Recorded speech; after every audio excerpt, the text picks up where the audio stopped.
Hi, I'm Damelas and welcome to Book 101. Book 101 is all about the books that I read for the last 40 years, and today I have my special guest.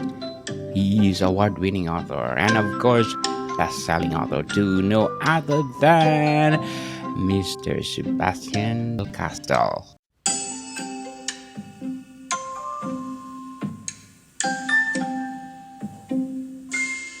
Thanks for having me on. Welcome to Book 101, Mr. Sebastian, and can you please introduce yourself? Sure. Yeah, for those who don't know me, I'm Sebastien de Castell. I'm a Canadian fantasy author. My first series was called The Greatcoats. My debut novel was Traitor's Blade.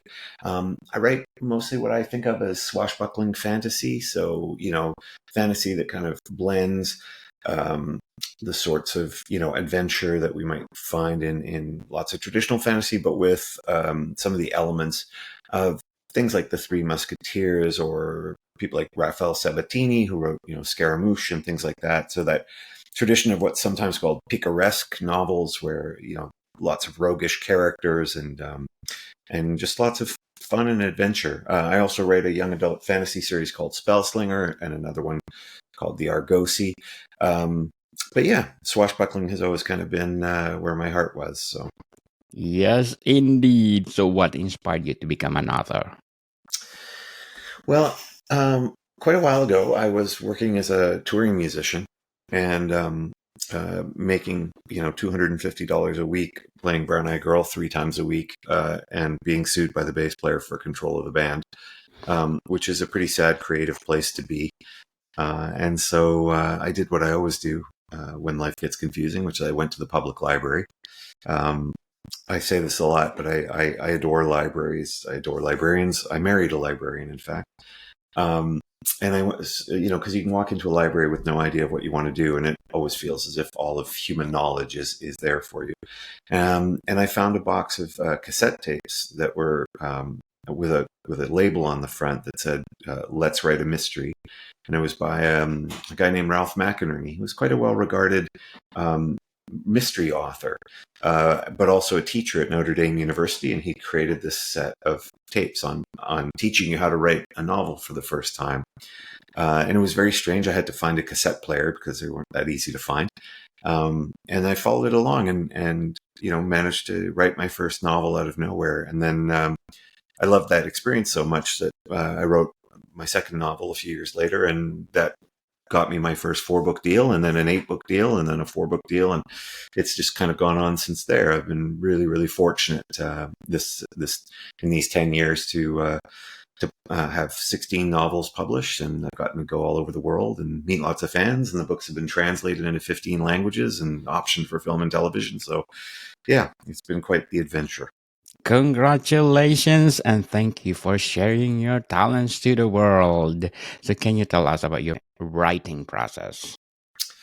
Yeah, I'm not one of those writers who has a very distinct process, and I hope that my situation is one that lends hope to writers out there, because I meet lots and lots of people who want to write fiction, who want to write novels, and they say, I tried to follow this method and it didn't work, and so I don't think I can do this.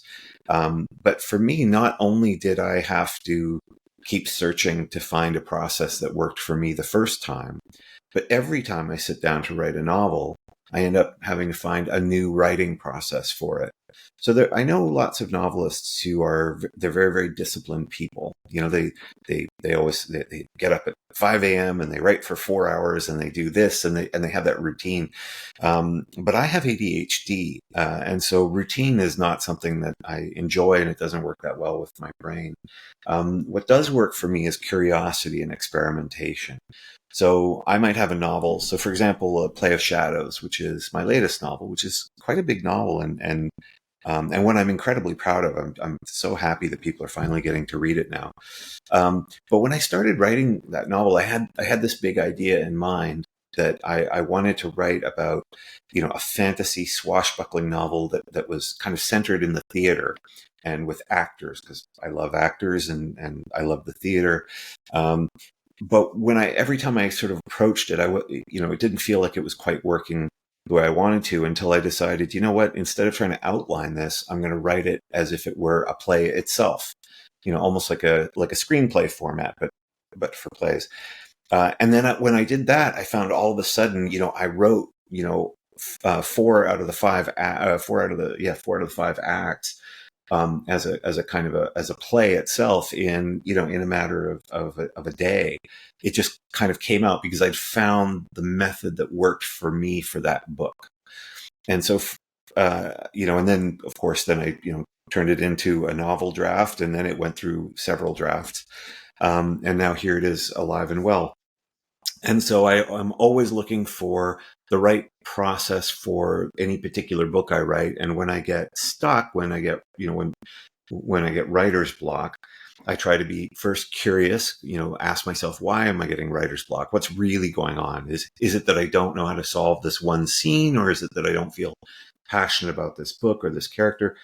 I just ask myself questions, and then I try to experiment. What if I try this? I'll just try this for an hour and see how it goes. I'll try this for an hour. And that will usually kind of zero me in on the process for me for that book. Interesting. Mr. Sebastien, what challenges have you faced in your writing career? I think the challenge for me is always, as I say, is finding that correct process for that book. I do, as I say, I do get writer's block at times. And the challenge with writer's block is not the writer's block itself, it's what we do with it. So it took me a long time to figure out that what you want to do is beat the writer's block, not beat up the writer. So there's a lot of advice out there that's kind of, I had a very, in some ways, traditional upbringing, be a man, tough it out, don't complain, all those kind of things. And there's some nice things about that can be helpful in your life. But I find, particularly with creative endeavors, that just telling yourself to toughen up, just telling yourself, no, just, there's no such thing as plumber's block. So there's no such thing as writer's block. It leads you down a bad path of just trying something that doesn't work over and over and then beating yourself up for it. And so that has been a challenge for me at various points. Whereas when I learned to be more compassionate with myself, and actually instead of addressing the writer's block by thinking of what I want to tell myself, tough it out, don't be a wimp, get through this, thinking, what would I say to someone else if I had a friend who was very upset and they couldn't finish this creative task? And when you think that way, you realize you would be much more compassionate with your friend than you are with yourself. And so I had to learn to be compassionate with myself, to treat myself as a writer as if I am my friend that I'm trying to help out. And so that's always been really helpful. Sometimes, though, the challenge is we forget sometimes that things can be hard simply because they are very hard. So, for example, I'm working on a book right now, which is the next book in the Court of Shadows series. It's called Our Lady of Blades. It's a story I've been working on for 5 years. And now I'm quite a fast writer. So that's a very long time for me to work on a book. And every time I will advance it a little further and then I'll get stuck again. And so, yes, it's the challenges that I experience in my writing career are simply that I'm always trying to write the best possible version of the story I most want to tell. And that means I'm always going to have stumbling blocks. I'm always going to have challenges. I'm always going to need to reach out for help to my editors, who I adore, or my friends, my fellow writers. I'm in a constant quest to try to, claw out the best book I can. I often say that, anyone who can read and write and has and puts in the work can get to, let's say, 80% of a great book, right? Because that's just what we get for learning the craft of writing and for having read lots of books. Every percentage point you want after that, you have to really fight for it. And so that is, for me, in my career, has always been the great challenge, is just being willing to fight for every single percentage point of a better book, every better line, every better scene, every touch of character. That's always the challenge. Yes, interesting. What authors or books have influenced your writing? In terms of fiction, I always think of the first book that really grabbed me in fantasy. I talk about this book a lot. I still have my original copy. It's a book called Bard by Keith Taylor. Keith is an Australian author. He's still around. Absolutely wonderful fantasy adventure. It's the reason why I love bards. I wanted to be a bard. It's why I ended up becoming a musician and then choreographing sword fights for the theater and fencing and traveling, because I just loved this idea of this traveling sword fighting bard so much. But I'm also was very influenced by the writing styles of the film of what we would now call film noir, but the hard-boiled mystery writers. So Raymond Chandler, if you think of The Big Sleep or Farewell, My Lovely, or things like that. I love the way that they write. The way that they describe the world through the eyes of their characters. I've never really seen any style of writing that I found more compelling for allowing a reader to see the world through the eyes and opinions of that character. And some of that style appears in fantasy, specifically in the form of Roger Zelazny. If you read Nine Princes in Amber, which is a classic of fantasy, the instant you go into that book, you begin to you see the world through the eyes of Corwin. Also, Stephen Bruce, who wrote Jereg, which is a wonderful fantasy adventure that and all those books, he's still writing them. Those had a big influence on me. But also, beyond that, TV writers, film writers, William Goldman, who wrote Butch Cassidy and the Sundance Kid, and of course Princess Bride. As I mentioned at the top, I like to write a lot of swashbuckling. And Princess Bride was the film that kind of brought that back. That came out in the 80s, and it sort of pulled it out of the 30s and 40s. But even Aaron Sorkin, who wrote The West Wing, who is one of the great geniuses of dialogue and fast-paced dialogue and banter. So I draw on all of those kinds of influence. In fact, even Brian Michael Bendis is a comic writer. He wrote a lot of the great comics for Marvel in the early 2000s, and some of his writing and the way he handles character. So that's the thing: as a novelist, you're never trying to sort of just emulate one style or one great author. You're trying to reach out as wide as you can to everything that resonates with you and bring it together, and that those ingredients kind of become your style. Wow, interesting, Mr. Sebastian. You work in the music industry and movies. Well, as I mentioned, I was a touring musician for a while, playing cover bands and Beatles tributes, and I think an ABBA tribute once. I also worked. I spent a brief when I was choreographing sword fights for the theater. I ended up doing some acting. I like to think of myself as the world's third worst professional actor.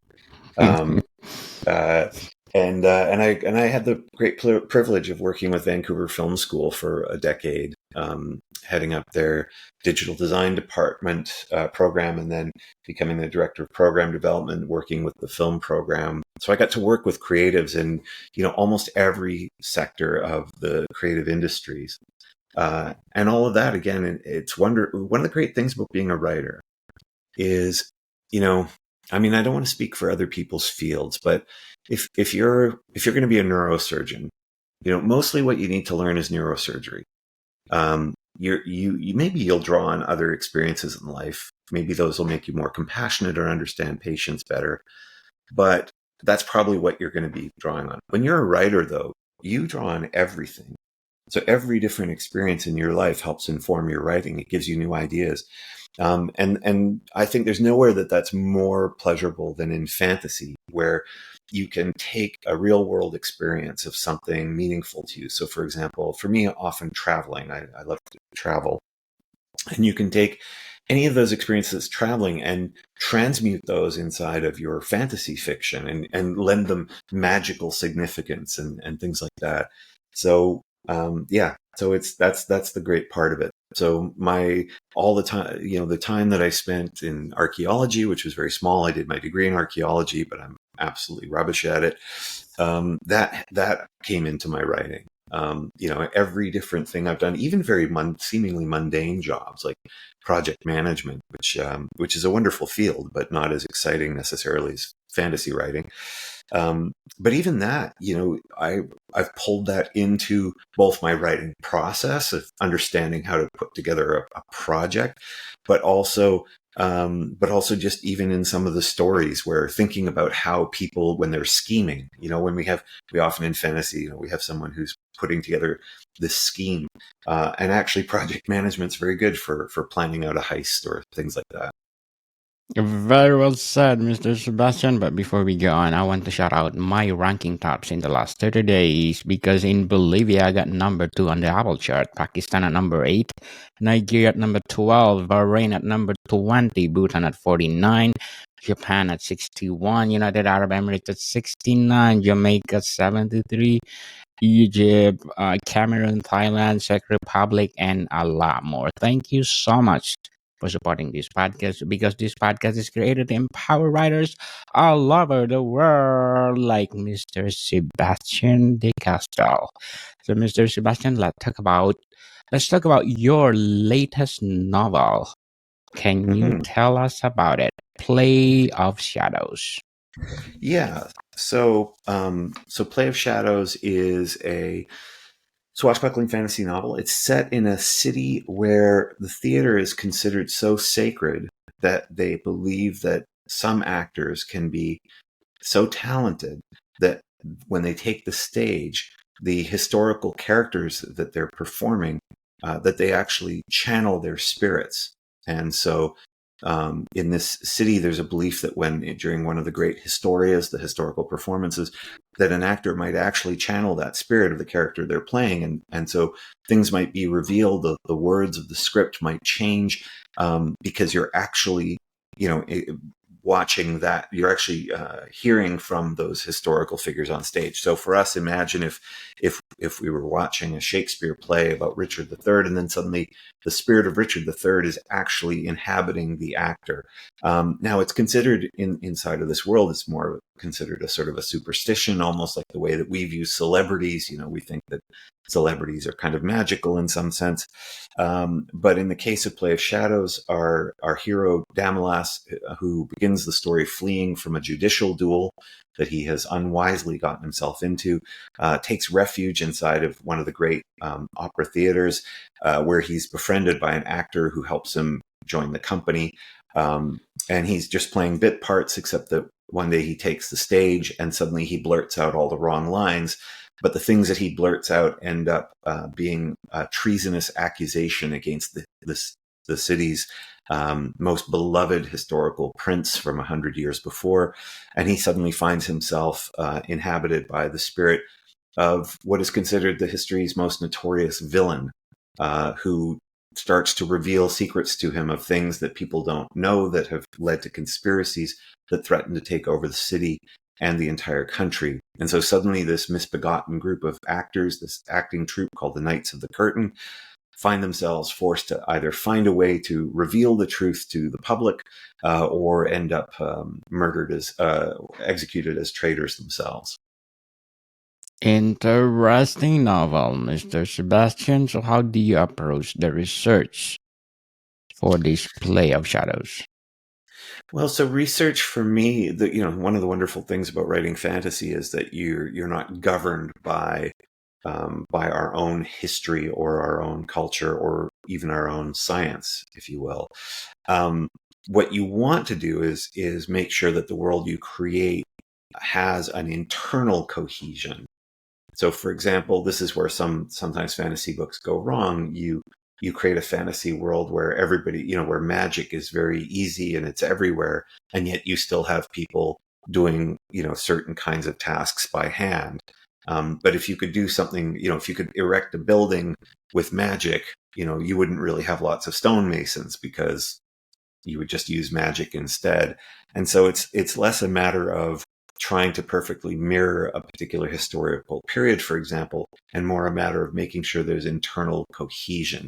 So with a book like Play of Shadows, where the culture is so important, the theater is so important, the way that intrigue plays out in the politics is so important. That's where I have to really focus my attention. That said, periodically I will do research into. So, for example, I wanted the insults. One of the things I love about Shakespeare is the insults. And so I would spend a little bit of time researching different kinds of Shakespearean insults. I would never use them in my book, but kind of adapt and adjust them to find the kind of the cadences and the flow of sentences, because that's what's kind of my favorite sorts of Shakespearean insults are the ones where it's almost like a poem, like there's a rhythm to the insult. So it'd be things like that. Elements like swordplay and things like that, because of my background, those are a little bit more natural for me. And so, yeah, it's really about, often when we think of research for fantasy novel, it's almost a more internal form of research of going, I now have to make sure that every part of my world is internally consistent. Yes, well said, Mr. Sebastian. Play of Shadows, what are your inspiration? Well, so Play of Shadows takes place in the world of the Greatcoats, which was my first 4 swashbuckling fantasy novels. Readers who haven't encountered the Greatcoats before don't need to worry. They can actually start with Play of Shadows. They will be brought into the world smoothly. There's nothing they have to read first or anything like that. All the books in that series are meant to stand alone. But the inspiration for it was really my favorite way of coming up with a fantasy novel or fantasy element is to just look at the world through our own world through a slightly different lens than the one we tend to use every day. Usually when we look at the world, the culture that we live in, we just assume that it's normal. We just go, this is, everything that we have in our culture must be there because it's the only thing we could have had. And so, for example, if you think of different, I don't want to rain on anybody's favorite, occult beliefs here, but if we think of some of our superstitions, so for example, we have things like tarot cards, right? And astrology, and things like that.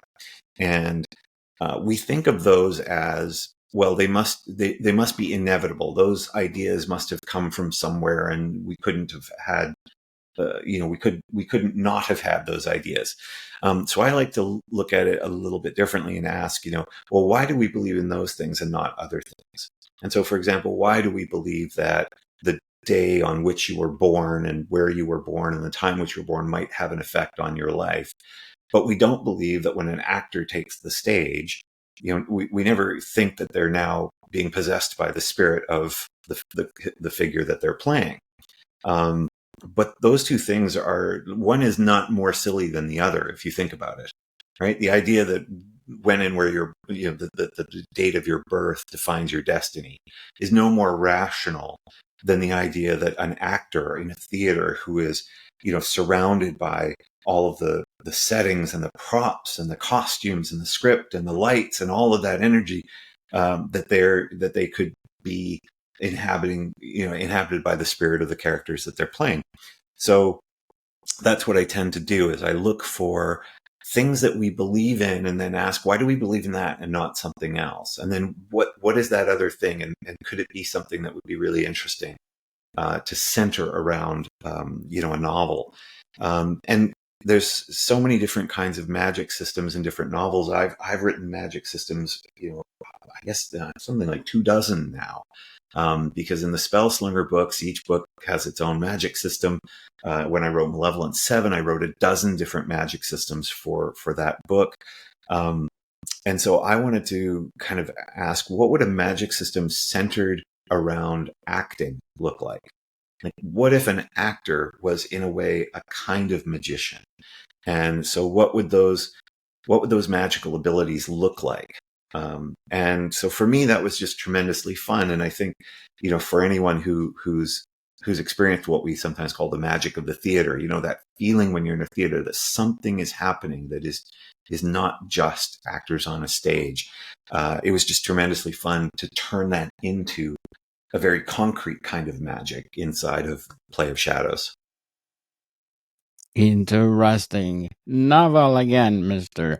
Sebastian. But before we go on, I'm inviting you to please do listen to my other podcast, Movie 101, on our fourth season, too, people. Fourth season, because Movie 101 review is created to empower movies, movies, movies. And please do listen to our latest episode. We talk about Dune Part 2, one of a kind movie that you need to watch with Miss Safa Bernal. So please do listen, and thank you Zambia and Gambia for being number one on the Apple chart. Please do support my Book 101 review too. I want to be number one there in Zambia and Gambia in African region. So thank you so much. Again, please do listen to my other podcast, Movie 101 Review. And I'm inviting you, Mr. Sebastian, to be my guest on Movie 101 Review because you work in the movies industries. Well, yeah, for the right movie, I'd be delighted to come on board and chat about it. There's some some movies that have been absolutely so important to me, both as a writer, but just as a human being. So I'm always happy to explore those. Yes, and let's promote your books over there. And of course, I have Music 101 too. I have a lot of podcasts. Music 101 deals with music itself. I know you work in the music industry well, so I'm inviting you too. And let's promote your books over there. And so, Mr. Sebastian, what is your favorite book that you have written and why? Yeah, well, that's a tough one for an author to ever answer. To be honest, I think because you write a lot of books, and you don't. There's no book I've ever written where I didn't put 100% of myself into it. I'm always very conscious of the fact that whatever I'm putting out there in a book is going to be attached sort of to me forever in a sense. So I never want to disappoint readers or just do less than my best. Saint's Blood, which is the third Greatcoats novel, which I think I have here. This one I really I don't know why I like it so much, but I think it's because there's a little bit of the Man in the Iron Mask that comes into it, which is a classic sort of swashbuckling tale, but not in the way that it does in the original book. And so I like the way that it all came together. But I suppose the other one that I tend to love is this book here called Way of the Argosy.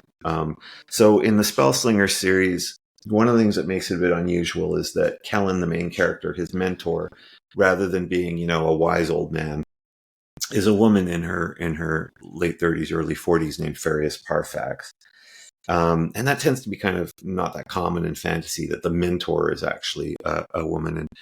And she just became this character that I loved writing so much. And so when the Spellslinger series, when I finished it after book 6, my publishers wanted to explore her past, and so we started writing. I wrote a series called The Argosy, which is her origins, her as a young woman. How does she become this, wandering, swaggering gambler who knows all these tricks for surviving in a world ruled by, generals and mages and kings. And so this book just means a lot to me because I just love that character so much. So this is the one I kind of hope people will go out and run out and read. But as I say, they're all books that I kind of love in their own ways. I don't think I've written a book yet where I look back on it and I don't appreciate what it is or what it's trying to be. Yes. What advice do you have for aspiring writers out there? So there's a common piece of writing advice, which is write the book you most want to read. And that's good advice, but I would add one adverb to it. even though writers keep getting told not to use adverbs, which is write the book you most want to read boldly. And what I mean by that is the biggest mistake I see new writers making is that they will be so worried that what they're writing isn't unique enough, isn't trendy enough. That what they love is actually a little bit, tacky, and so they will pull back on it. They try to kind of almost introduce a cynicism into their own writing. So to give you an example, let's say you love Twilight, right? Like those books with the sparkly vampires. That's not my cup of tea, but a lot of people love those books, and a lot of young writers love those books. But then, as soon as they start writing their vampire story, they hear everyone talk about, oh, Twilight was terrible, or it was tacky, or nobody sparkly vampires are uncool, and so they'll try to like restrain themselves, and as a result, what they end up doing is draining the life out of their own writing. And so what I tell people to do is, if you love sparkly vampires, you write the sparkliest vampires imaginable. You write the handsomest, sparkliest, most wonderful vampires if that's what you love. And let the uniqueness come from who you are as a person. Because the more you try to, intellectually correct yourself for having bad taste or not being a good enough writer, the more that you impose upon your own creativity all of that kind of fear of not being unique enough or not being good enough, the more you're going to just drain all of that creative energy out of your writing. So you need to write, and I especially think with your first book, you need to write very boldly. You need to write the most kind of pure form of what it is that you love, of the book that you want to read. When I wrote Traitor's Blade, which was my debut novel, that was just every piece of idealism and swashbuckling and friendship and adventure that I loved and that I could possibly think of. I left it all out on the field, so to speak, right? I put everything I loved into that book. And I think that's why that book was bought as a 4-book series, and why it was successful. Not because anyone thought that I was the most sophisticated writer or the most trendy writer, but because I think readers can sense that sort of truth, that energy of someone writing what they love. So when I'm working on a book and I'm trying to decide whether I've finished or not, I always just ask the same question: is this the best version of the story I most want to tell? And if it is, nothing else matters. It doesn't matter if it's not the trendiest type of story out there. When Traitor's Blade was published, we were in the height of what was called the grimdark era for fantasy. Game of Thrones, right? Everything was gritty. Everything was violent. Everything was, for me, sort of depressing. No heroes were really very heroic, generally speaking. And if they were, they died very quickly. Whereas Traitor's Blade was full of the kind of the vim and brio of the Three Musketeers. I just happened to set it in a dark, grim world. And so if I'd asked a publishing consultant ahead of time, if I'd asked a bunch of critics or experts ahead of time, I'm writing this book with these very optimistic, idealistic, swashbuckling characters, they would have said, oh no, that's a terrible idea. You should really tamp that down, make them more kind of darker characters, make them less heroic or less decent, for want of a better term. Which isn't to say that you don't want your characters to have flaws. All my characters have tons of flaws. If I had taken that advice, I never would have. I'm not even sure I would have finished the book. I would have just drained all of the joy out of it. So write the book you most want to read boldly. Write it fearlessly. Just put yourself out there. Everything you love, everything you think, everything you believe, just let that flow into the book. It's always very easy to bring things down, to tighten them up afterwards. But it's very hard to take a timid book and make it bold. Much easier to take a bold book and kind of refine it. Very well said, Mr. Sebastian. And stop procrastinating, people. Go for it. If you have the passion of writing, go for it. And who knows, you are one of the best in the making, like Mr. Sebastien de Castell. So, Mr. Sebastian, how do you balance writing with the other aspects of your life? Well, I'm terrible at balancing things. So very often I end up in a position where I've procrastinated so much that I then have to work very, very intensely at the expense of other parts of my life. Um, I think for me, the way that I get through life is that I I just make commitments to myself, to other people. And that way, even if I'm out of balance, even if I'm not doing things right, because those commitments are very clear and very strong to me, then I'll make it work somehow. I don't like to let other people down very much, but I also I lead a very privileged life in the sense that I've been able to be successful as a full-time novelist. So I don't have that same balance that other people have to achieve, where they have, where they're working a full-time job, and let's say they're raising kids, and they're trying to become a novelist on the side. So it's a little bit, so it's a lot easier for me in that respect. However, I will say that one thing I've noticed, because I've known all different kinds of writers, is that if you really want to write, if you will really want to be a writer, you will find the time, sometimes in 15-minute segments or half-hour segments here and there, but you will find it. But by the same token, for those out there who feel like, let's say you have a full-time job and you're taking care of kids, or you're taking care of elderly parents or loved ones or whatever, you have lots of commitments, and you keep trying to write a novel, and you keep losing it. You start and you don't finish, for example.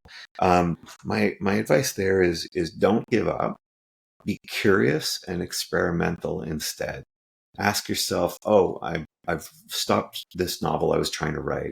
Why did I stop it? What was it really? Was it just that I was too busy, or was it that I realized, I didn't really want to write that novel that much, or I didn't know how to solve one scene. Just be curious and write down. Ralph McInerney, who created that box of cassette tapes I mentioned at the outset, that was how I first learned to write a novel.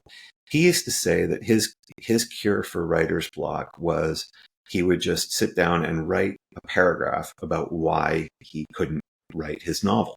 Just actually go, the reason I can't write my novel is this and this and this. And you'll probably start with things like, because life's too hectic, and this, and I'm no good, or I'm this or that. You can write whatever you want, but then eventually you'll start going, and also I think I don't really like this one character, and I think maybe I don't like him because, or I don't like her because I started them the wrong way. And soon you'll suddenly find yourself to an answer.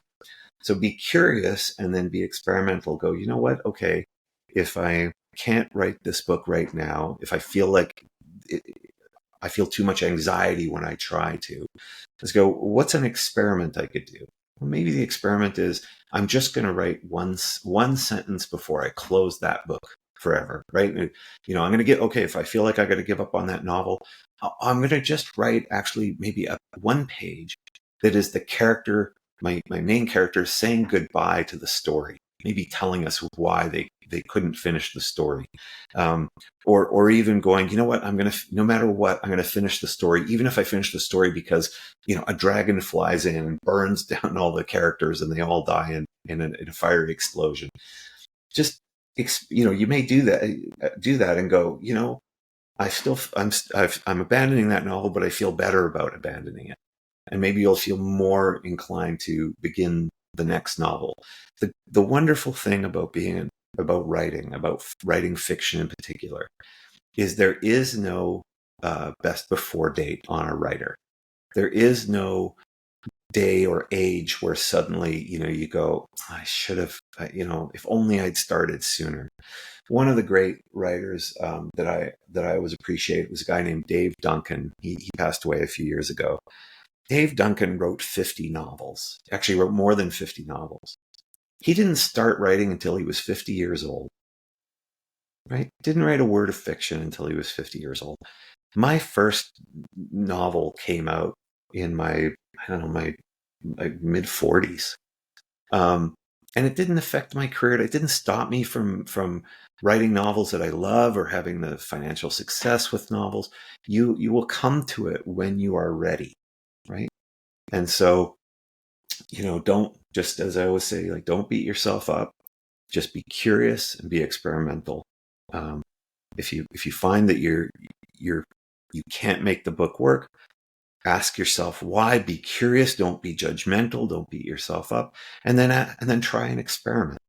Something you don't have to put too much ego into. Try the experiment of, all right, I'm going to stop writing this novel, but I'll have the character tell in one page why they couldn't continue their journey, or I'll have the gods come and blast them with lightning and destroy the world. Or just try writing, 3 sentences from the point of view of a character that's not in the book, that we haven't seen before. Just have someone new appear on the page and tell us, this this mystery of what happens next won't be solved until, and just have an interesting line that appeals to you. And I find that almost regardless of the experiment, it is the act of experimenting that ends up kind of freeing you up, letting go of the anxiety and letting you find the right time to continue writing. And you will find it, right? Almost every novelist I meet started younger than I did. But that doesn't mean my career has suffered at all for that. Very well said, Mr. Sebastian, and thank you again for sharing your talents to the world. So, can you please invite our listeners to support all your books? Yeah. So, if you've never read any of my books, Play of Shadows is a lovely place to start. Um, However, if you can start with Traitor's Blade, which was my debut novel. You can start with Spellslinger, which is the first in the YA series. If you really like the idea of the Magnificent Seven, but with wizards blowing things up and swearing constantly, then Malevolent Seven is a great book for you. I'm very easy to find online. I'm at decastell.com. That's DECASTELL.com. I have a contact page there. I reply to every single message I get.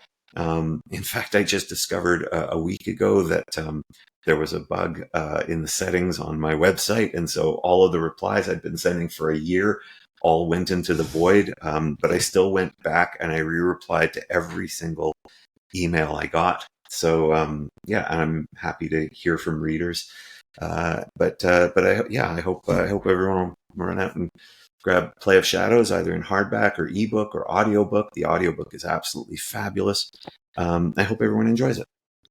Yes, people, let's support Mr. Sebastian del Castell, because if you support him, more books to come. So, lastly, what is your short term and long term goals in writing? My long-term goal in writing is just to get to keep doing what I'm doing now. It is, it is not the easiest job to get in the world, but it is one of the greatest jobs you could ever have.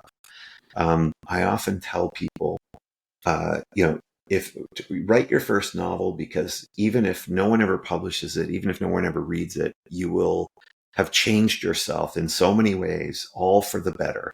When I wrote my first novel was a terrible mystery novel that no one's ever going to publish. But it still changed my life. It made it easier for me to take on big tasks. It gave me more confidence. It made me more interesting to other people. It made other people more interesting to me. And so just that the joy, the privilege of finishing a book is so kind of wonderful, that just getting to do that over and over. I've been fortunate. Two of my series have been optioned for film and television, but I never sit around going, "Oh, my goal is to have a TV show made of my books." That would be wonderful if it happens, but I don't wait around for that. For me, the goal is just to keep getting to write the stories that I most want to tell, to write the books I most want to read boldly.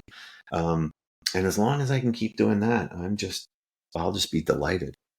Yes, looking forward to all more fantasy novels to come. So, Mr. Sebastian, thank you for your time. Thank you so much, Daniel. More to come, people. See you soon.